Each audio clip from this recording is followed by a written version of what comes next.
ഈ രാജ്യത്തെ ജനങ്ങളുടെ ഒരാളുടെ വോട്ട് പോലും നഷ്ടപ്പെടില്ല, ഒരാളെ പോലും കള്ള വോട്ടിലൂടെ ജയിപ്പിക്കില്ല എന്ന ശബ്ദമാണ് കോൺഗ്രസ് എടുത്തിരിക്കുന്നത്. ഒരു തീരുമാനമെടുത്താൽ അത് നടപ്പിലാക്കാൻ കോൺഗ്രസ് ഏതറ്റം വരെയും പോകും.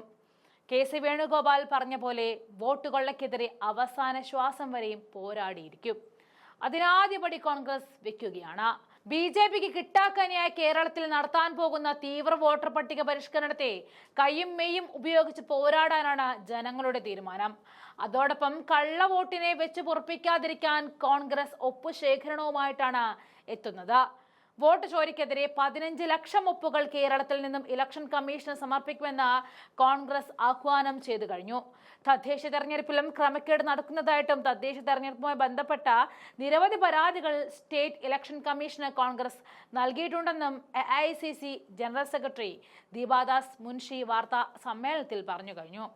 ജനങ്ങൾ കോൺഗ്രസിന് വോട്ട് ചെയ്യുന്നു എന്ന് ആവർത്തിക്കുമ്പോഴും ആ വോട്ടിന് ഞങ്ങൾക്ക് ലഭിക്കുന്നില്ല. ഈ സാഹചര്യത്തിലാണ് സർവേ നടത്തിയത്. ബി.ജെ.പി പറയുന്നതാണ് ഇലക്ഷൻ കമ്മീഷൻ ചെയ്യുന്നത്. തദ്ദേശ തെരഞ്ഞെടുപ്പുമായി ബന്ധപ്പെട്ട നിരവധി പരാതികളാണ് സ്റ്റേറ്റ് ഇലക്ഷൻ കമ്മീഷന് കോൺഗ്രസ് നൽകിയത്. വോട്ടർ ലിസ്റ്റിൽ നിന്നും അവരുടെ പേര് വേണമെങ്കിലും ഒഴിവാക്കാമെന്ന സ്ഥിതിയാണുള്ളതെന്നും സ്വതന്ത്രവും സുതാര്യവുമായ വോട്ടെടുപ്പാണ് നടക്കേണ്ടതെന്നും ദീപാദാസ് മുൻഷി പറയുകയാണ്.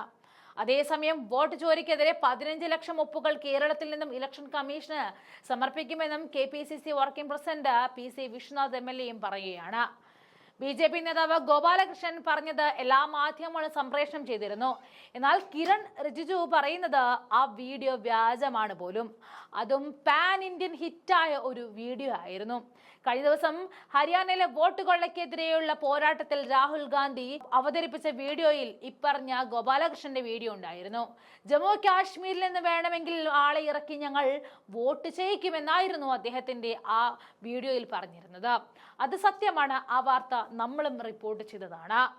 SAR വോട്ടർ പട്ടികയിൽ 2002 ഒഴിവാക്കപ്പെട്ടു. ഇക്കാര്യം കോൺഗ്രസ് നടന്ന റിവ്യൂ മീറ്റിംഗിൽ അറിയിച്ചിട്ടുണ്ടെന്നും PC വിശ്വനാഥ് പറഞ്ഞുകൊണ്ടാണ് ഇക്കാര്യം വെളിപ്പെടുത്തിയത്. രാഹുൽ ഗാന്ധി നടത്തിയ വോട്ട് ചോരി ആരോപണം രാജ്യം മുഴുവൻ അലയടിക്കുകയാണ്. തൃശൂർ സുരേഷ് ഗോപിയുടെ വിജയം കള്ളവോട്ടിലൂടെയും ഇരട്ട വോട്ടിലൂടെയാണെന്ന് നേരത്തെ നമ്മൾ കണ്ടെത്തിയതാണ്.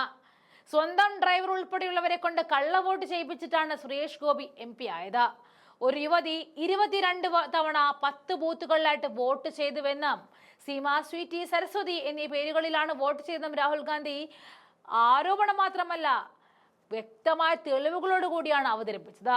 എന്നിട്ടും തെരഞ്ഞെടുപ്പ് കമ്മീഷന് മിണ്ടാട്ടമുണ്ടായില്ല. ബ്രസീലിയൻ മോഡലിന്റെ ചിത്രം എങ്ങനെ വോട്ടർ പട്ടികയിൽ വന്നു എന്ന രാഹുൽ ഗാന്ധിയുടെ ചോദ്യമാണ് ലോക ശ്രദ്ധ നേടിയത്. രേഖകൾ പ്രദർശിപ്പിച്ചുകൊണ്ടായിരുന്നു രാഹുൽ ഇക്കാര്യം അവതരിപ്പിച്ചത്.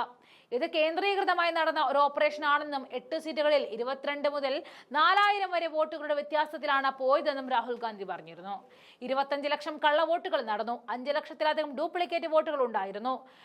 93,174 തെറ്റായ വിലാസങ്ങളും 19 ലക്ഷത്തിലധികം ബൾക്ക് വോട്ടുകളും ഉണ്ടായിരുന്നു. 8-1 വോട്ടുകൾ ഹരിയാനയിൽ വ്യാജമാണെന്നും ഇതുകൊണ്ട് 22,000 വോട്ടിന് കോൺഗ്രസ് തോറ്റു എന്ന് പറഞ്ഞുകൊണ്ടാണ് രാഹുൽ ഗാന്ധി തന്റെ വെളിപ്പെടുത്തൽ അവസാനിപ്പിച്ചത്.